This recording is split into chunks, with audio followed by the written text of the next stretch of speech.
episode 768. I'm Kristin Omdahl, and we're here live in Southwest Florida in my studio.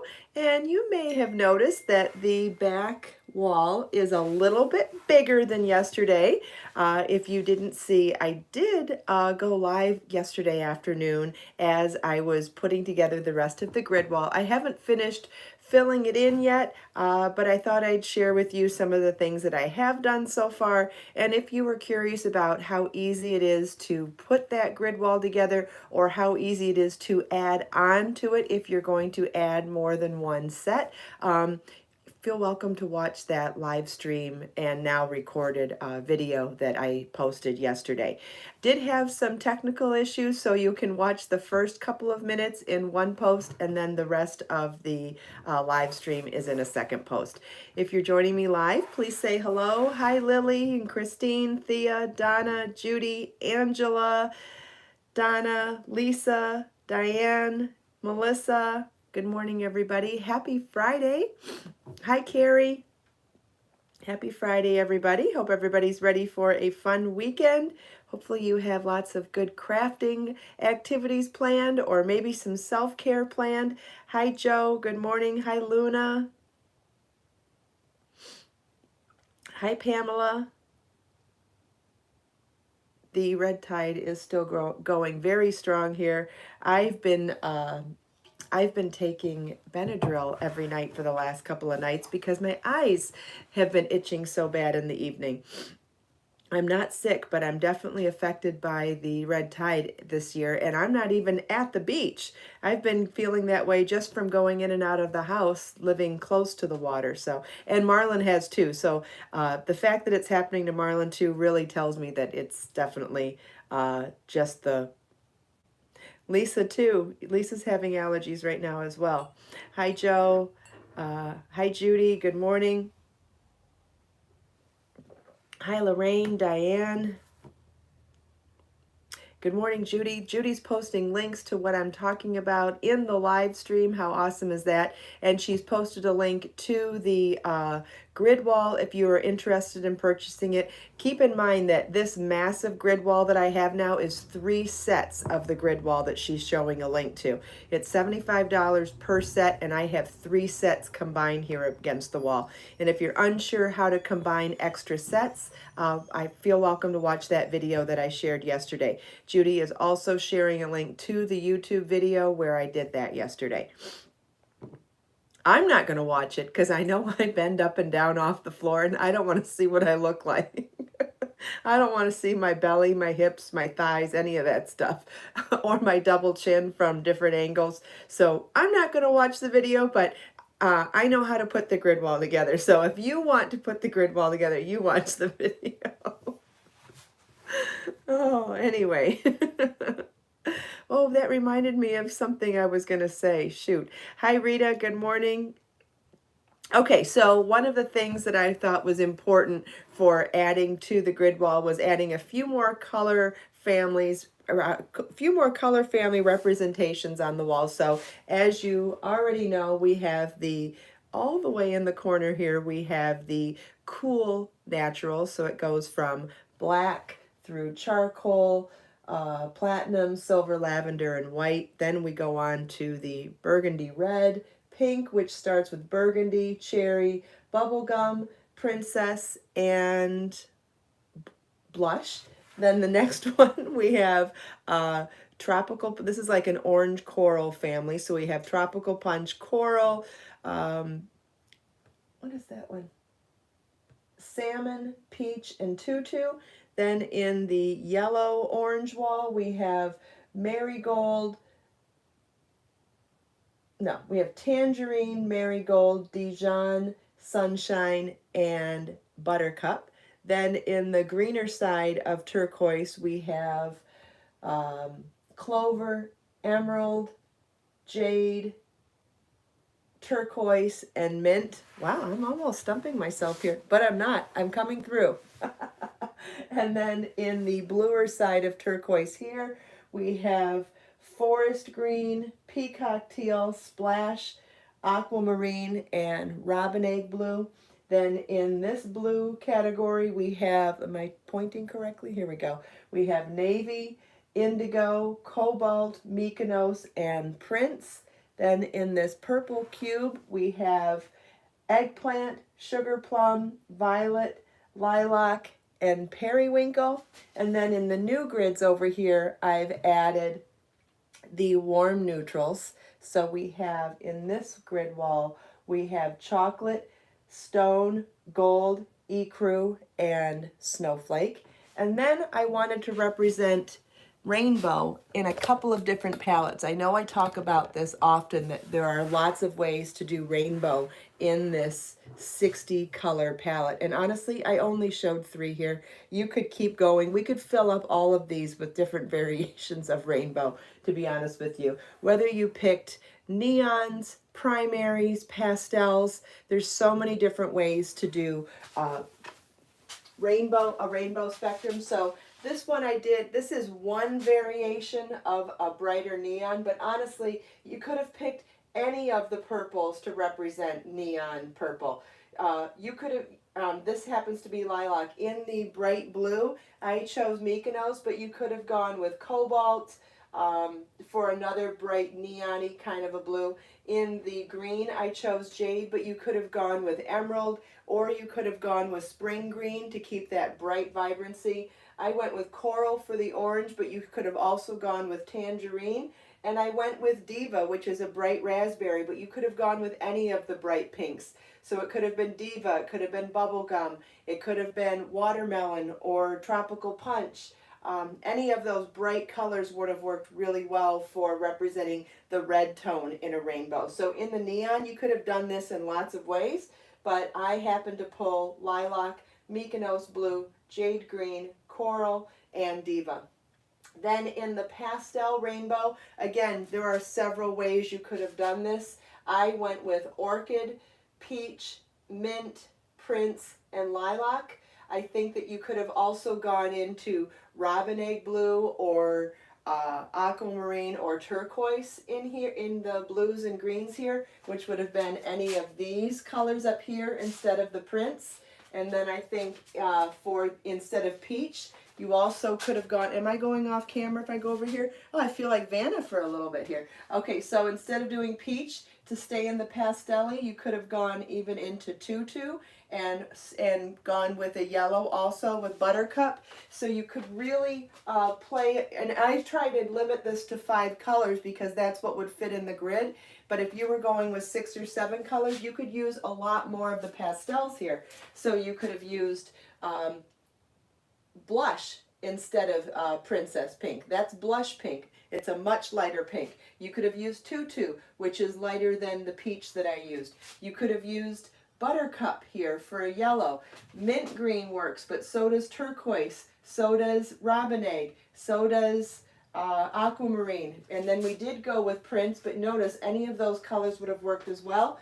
And then lilac and periwinkle would have both worked nicely for the purple. So you could do the pastel not only with other variations, but you could actually do a larger spectrum of colors for rainbow. And that's just in pastel, because then we come up here to primaries, and the primaries are represented very well too. We've got cherry, tangerine, sunshine yellow, emerald green, cobalt, and sugar plum.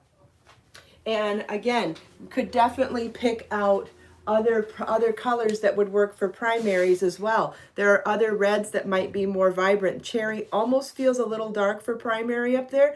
Maybe watermelon or tropical punch would work better. What else? There are other greens that could work there. So I went with emerald green, but you could have also gone with clover. And notice here, there's clover and there's emerald green. They're very close, but it depends on how bright or how deep or how much brightness or darkness you want in the tone of your primary colors. And then even in the blue, you could have, I went with cobalt, but you could have also gone with Mykonos blue or navy, depending on what kind of a shade or tone you wanted in your blue primary.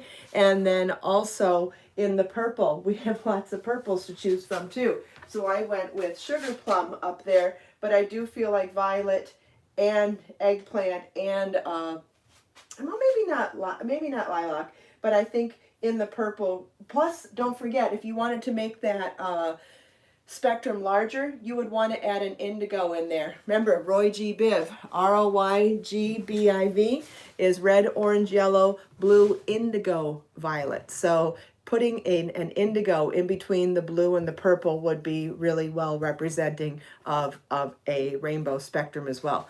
We could talk about rainbow all day. We could talk about 60 colors all day. Be So Baby yarn comes in 60 colors. No matter what kind of a story you want to tell in color in a project, someone just mentioned a temperature Afghan. Yes, absolutely. There's so many ways you could represent color here. One of the reasons why I did so many greens at one point is because I'd really like to do some sort of a simple blanket with a neutral color and do embroidered flowers and embroidered leaves and like do like a wildflower garden. Does anybody know what zinnias are or cosmos? Cosmos was a plant that my mom used to grow in the spring and summertime when I lived in Michigan.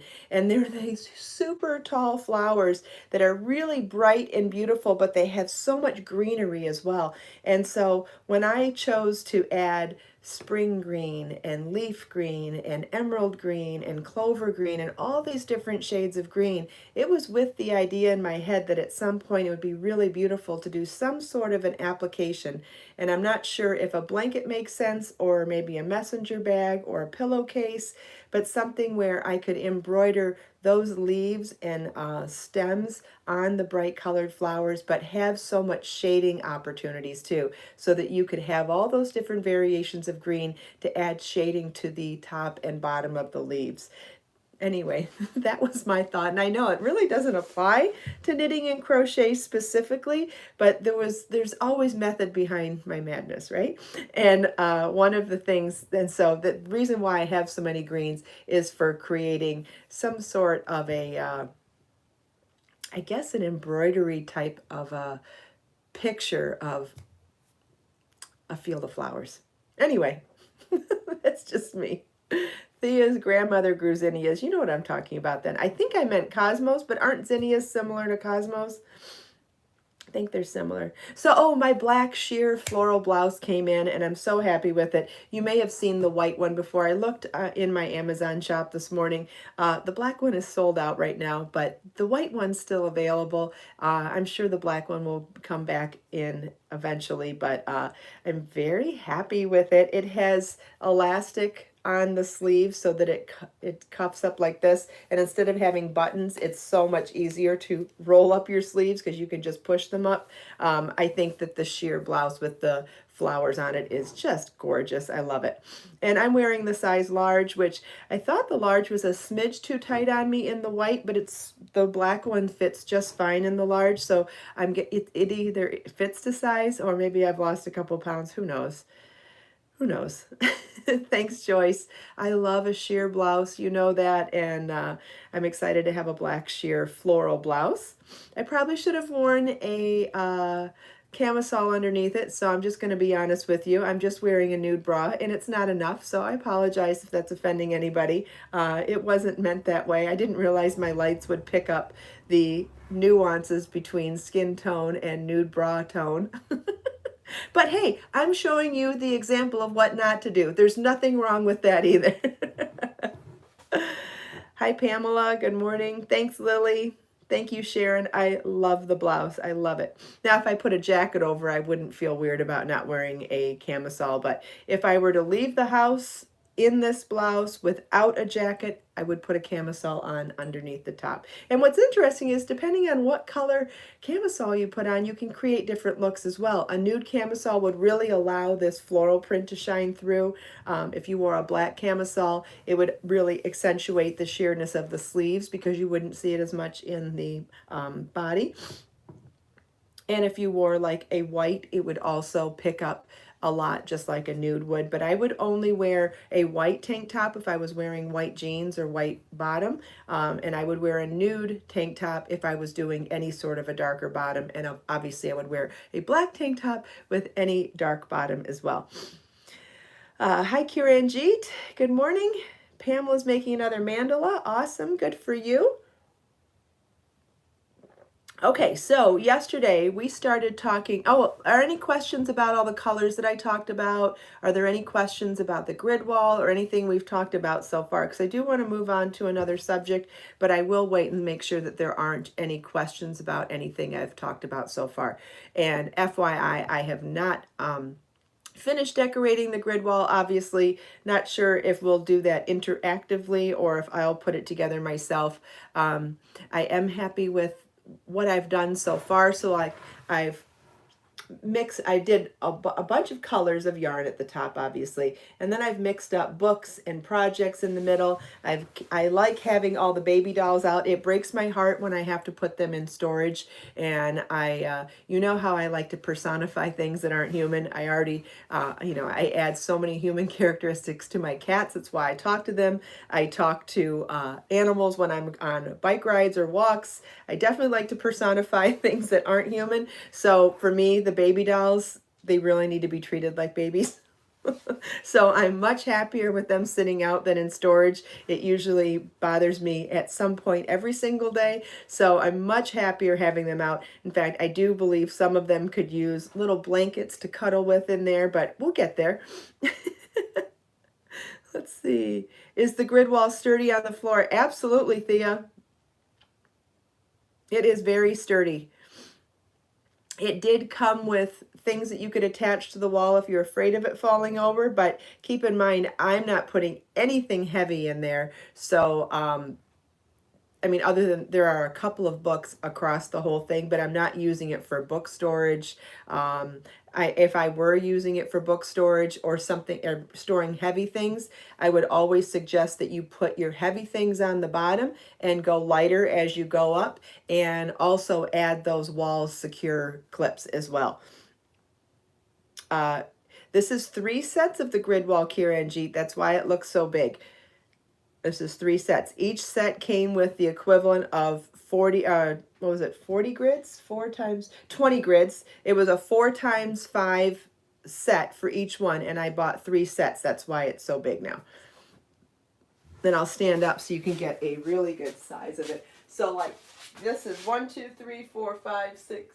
1, 2, 3, 4, 5, 6. So this one is 7 tall, and it's much taller than me. Then these are 5 tall, 5 tall, 7 tall, 5 tall, 5 tall, 7, 5, 5, and 7. So I'm not going to do the math, but you can definitely see how big this is compared to me. It ends up covering almost the entire wall from side to side, and I think it's a great backdrop. It's a great backdrop for videos.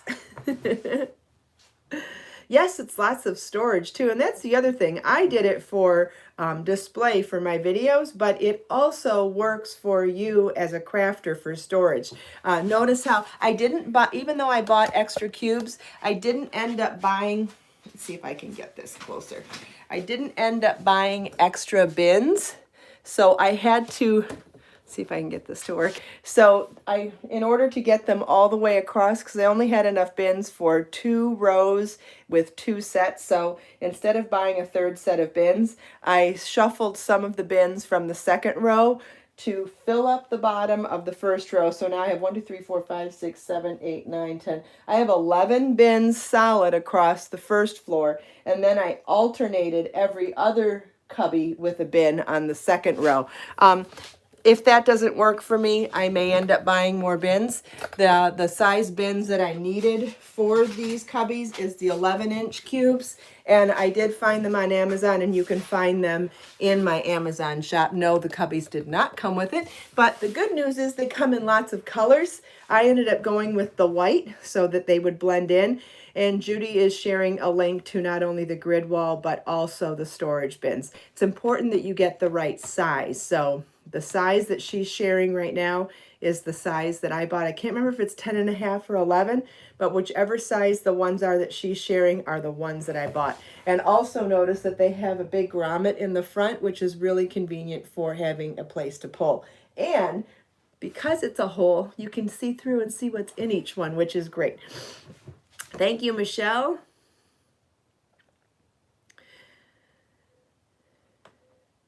Yes, I think it's great to be able to see how the colors work together up there too. That's why I put them up there. All right, does anybody have any other questions about the grid wall or the Be So Baby colors or anything else that I've talked about so far? Because if not, I want to move on there. After we talked briefly about the business of knitting and crochet yesterday, I got a really great question in comments yesterday, and I wanted to address it because I think it's really important.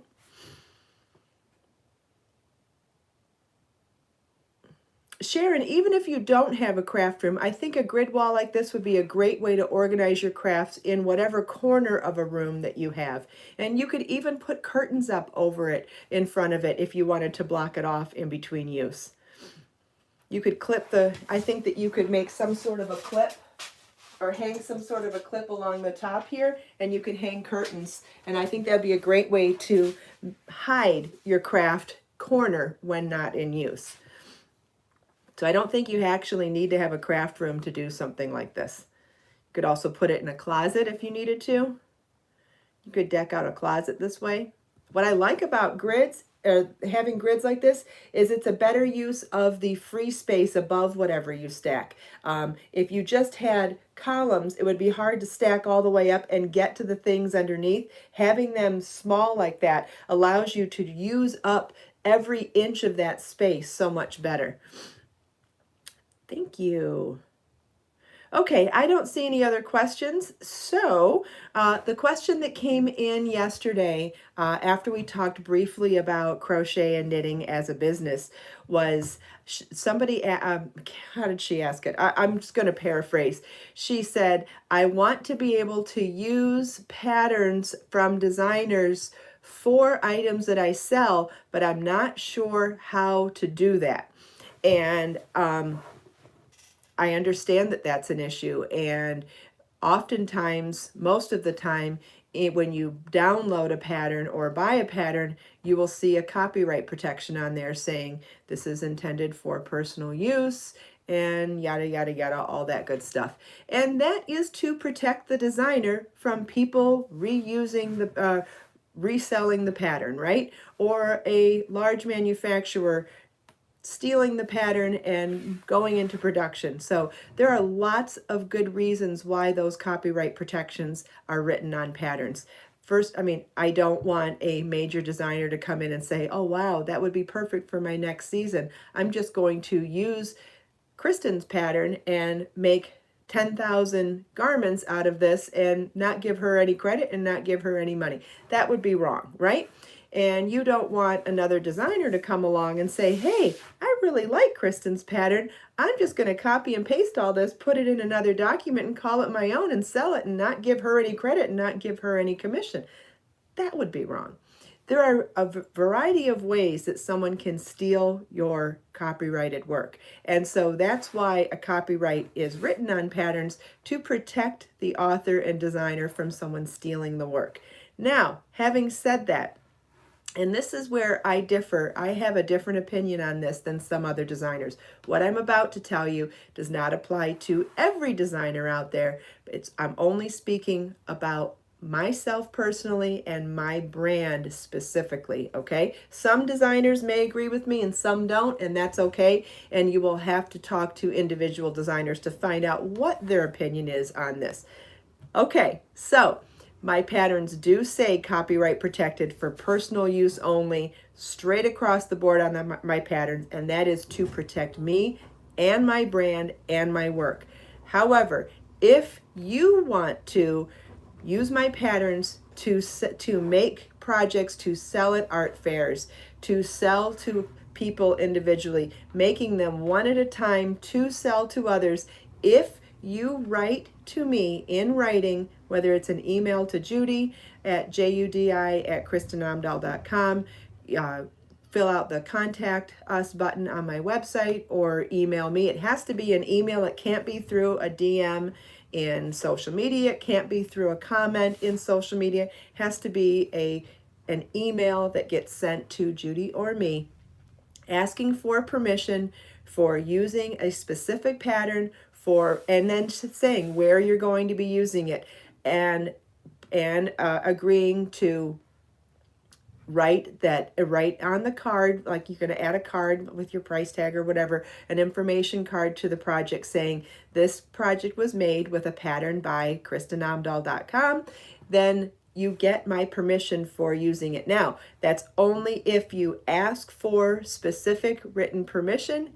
Then I more times than not, I do give permission. And if there's even a way that you're doing a specific show or something where I can share with other people, since I do have a larger platform, not a large platform, but larger, then I do like to help promote someone else's venues as well.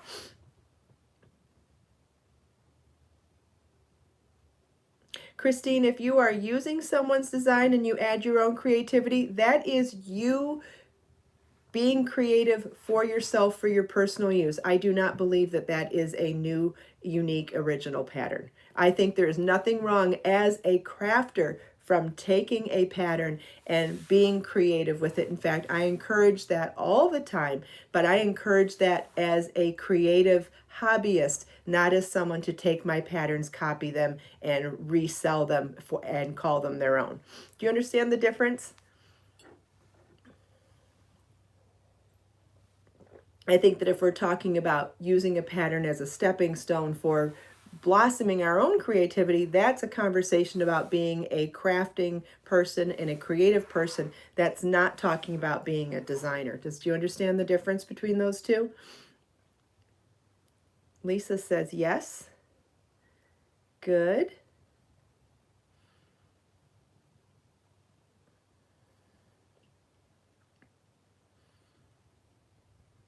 Since Christine asked the question, I guess we'll wait and make sure that she understands, because it is an important question, and it is copyright infringement if you steal someone's design. But I would like to make sure that you understand. And for every person that asks a question, there's plenty more that have the same question as well. So if I did not clarify it,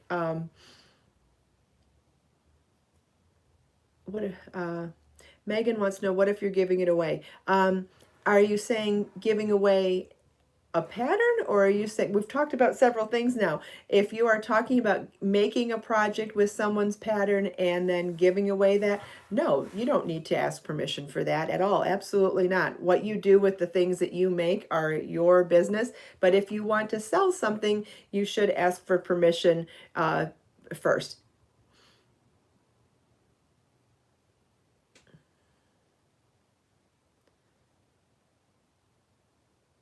Well, Christine, if you're using someone's pattern to make something and you're going to sell it as a new pattern, you are copying someone's work and selling it as your own. And I think that is illegal. Hi, Megan. Hi, Carrie. Yeah, so I think Megan's question was, if you're making something from a pattern and wanting to give it away, do you need permission? No, no. We're only talking about if you're selling something. You can't sell someone's pattern as your own, and if you're selling a project that you've made from someone's pattern, you should ask for permission and give them design credit. That's generally speaking what happens when in the design world.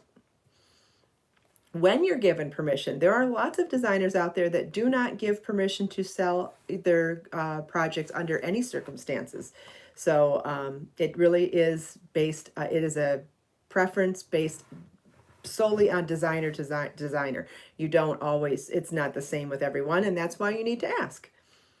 But like I said, if you ask me properly in writing, I can't think of a time that I've said no. Now, it's been 16, 17 years that I've been doing this, so I'm not sure I remember every time someone's asked for permission to sell projects using my patterns, but I'm pretty sure I've always said yes.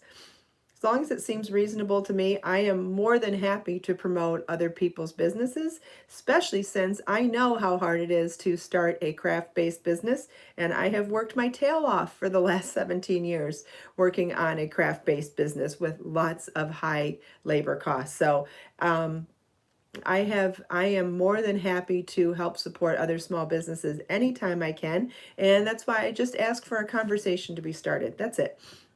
Does anybody have any other questions? These are great questions.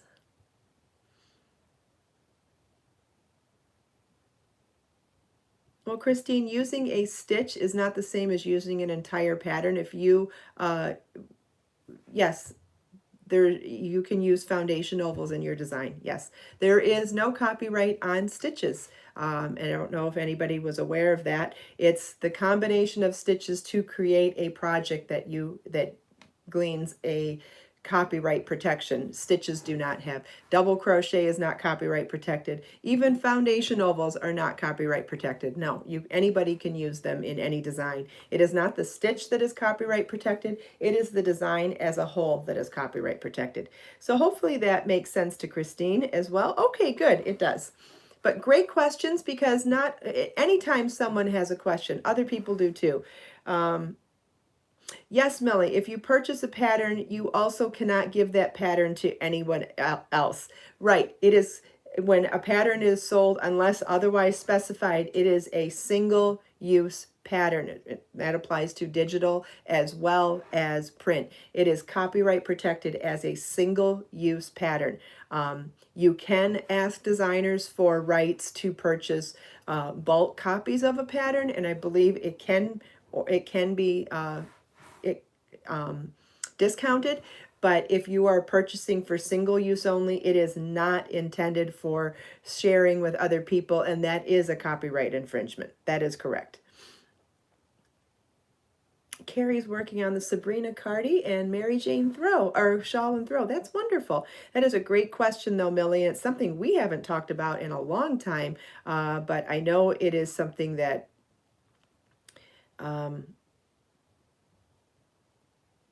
Christine, technically, a copyright infringement is sharing a pattern with others that they did not purchase it. So, like if you went to a class at a yarn shop and you were all doing the same project, everybody would have to buy their own yarn and their own pattern. That is correct. No different than buying your own yarn, you would need your own copy of the pattern. You wouldn't share someone's yarn, right? You each need your own yarn. To make the project, it requires the yarn and the pattern, so each person in the class would need to purchase their yarn and their pattern. That's correct. Great questions. Please we can go longer, guys, if you have more questions, because I know these are really important topics. Copyright is a huge subject, and I know, Beth, what if it's a free pattern? It depends on what the copyright says on the free pattern. Oftentimes, free patterns also have copyright protection so that you cannot share the patterns as your own designs, right? Because there are people that will take a free pattern, copy and paste it, and then call it their own design to get their own traffic to their website. I can't tell you how many times people steal my patterns free, paid, or in books, and put them on their websites, put them in other books, and call them their own. Even stealing the photos, which is crazy.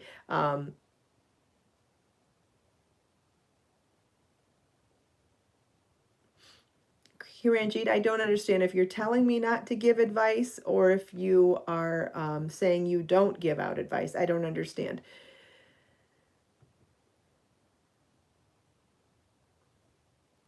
Kimberly, if you buy 2 books and keep one and give someone the other as a gift, the books have patterns, but 2 were purchased. If you are purchasing something to gift to somebody else, there's nothing wrong with that.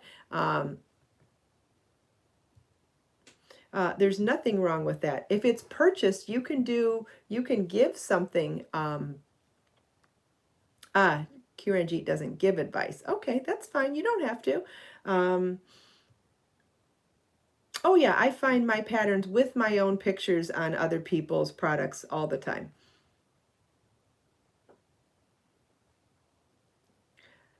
Okay, so Kimberly's, did I answer your question, Kimberly? Because if you have bought something and you give it to somebody else, there's nothing wrong with that.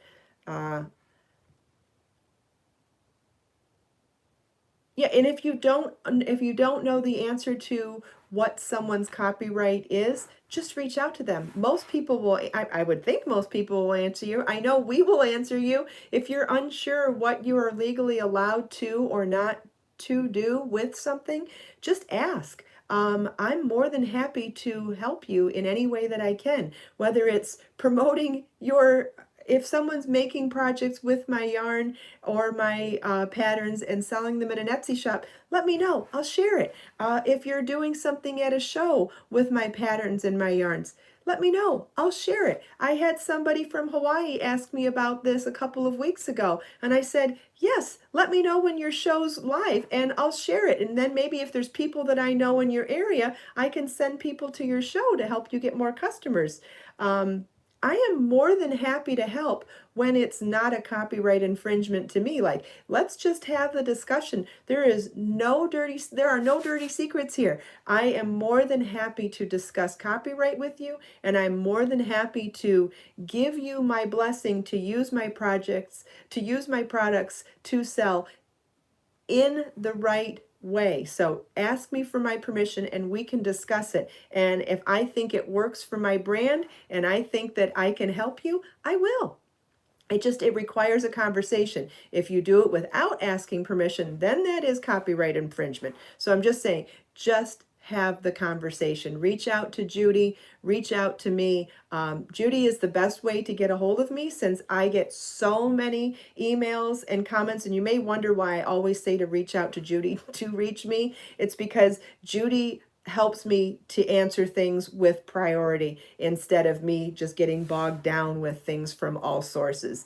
So if you reach out to Judy, you will get replied to much quicker because a lot of times she'll have the answer without having to reach me. And if she needs to reach me, she will make sure that I don't forget to get back. So she really, really helps the efficiency of communication in email. So always feel welcome to reach out to her first because your answers will get answered much quicker that way. Melanie, tell the kitties and Marlon you said hi. I will. Marlon, I think they're all asleep. Nobody's in here. I think they're all still asleep. All right, we went late, but I think that this was really important. Does anybody have any questions? Judy's sharing her email again, so if you want to copy and paste that for reference, that's good, judi@kristinomdahl.com.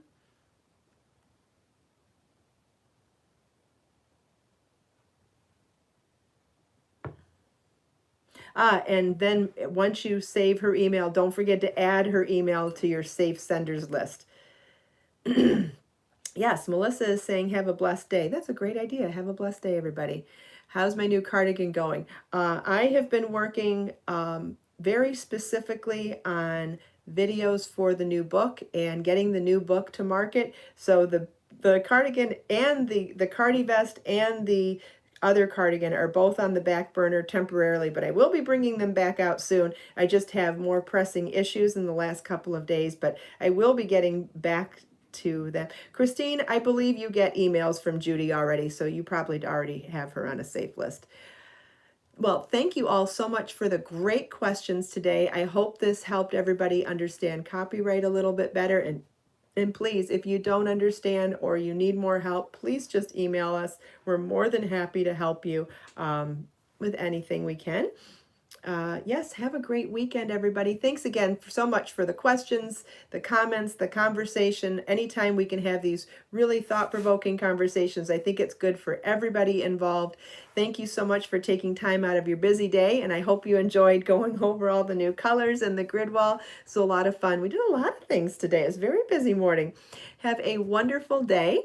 Hope you have a great weekend. If you are making time to craft, that's great. If not, I hope you can make some time to do any type of self-care. I know that's going to be top of my list this weekend too. Don't know what I'll be doing, but I promised myself that I will take some time to do something for myself.